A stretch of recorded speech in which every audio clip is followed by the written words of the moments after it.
لو سمحتم.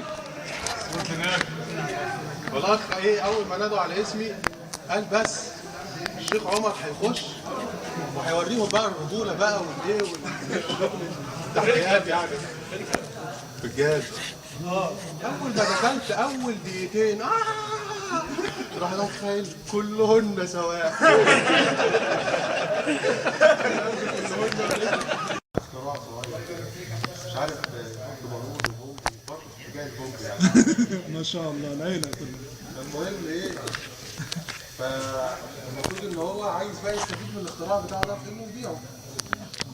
فقالوا له مش هينفع يتباع يا احمد، ده انت يعني لازم تظبط يعني. فراح معيط، فعبد الله قال له خلاص يا احمد هنشتريه انا منك. قال له ما ينفعش انت تشتريه، انا عارف ان انا فاشل. انا هفضل طول عمري فاشل. قال له يا احمد خلاص هشتريه منك. قال له لا اصل انت لو اشتريته يبقى انا ما عملتش حاجه، كده هفضل فاشل طول عمري. خلاص عيل صغير ما تقولش يعني.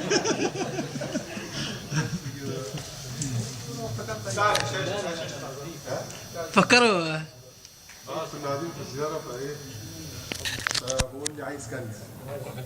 قلت له لا ده مش كنز. قال لي ليه يعني؟ قلت له اصل بيجيب هشاشه عظام. قال لي ايه هشاشه عظام دي؟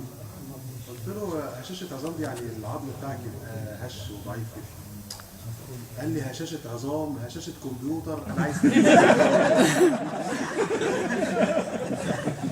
حلوه شاشه. المهم في الاخر ايه بعد المفاوضات ايه اقنعني ان ايه. فالمهم بيشرب موت كده يقول لي ما هي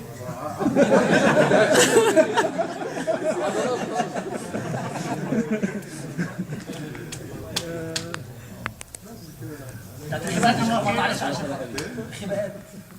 لا يا عم الناس هتزعل. لا مش هيزعلوا خالص.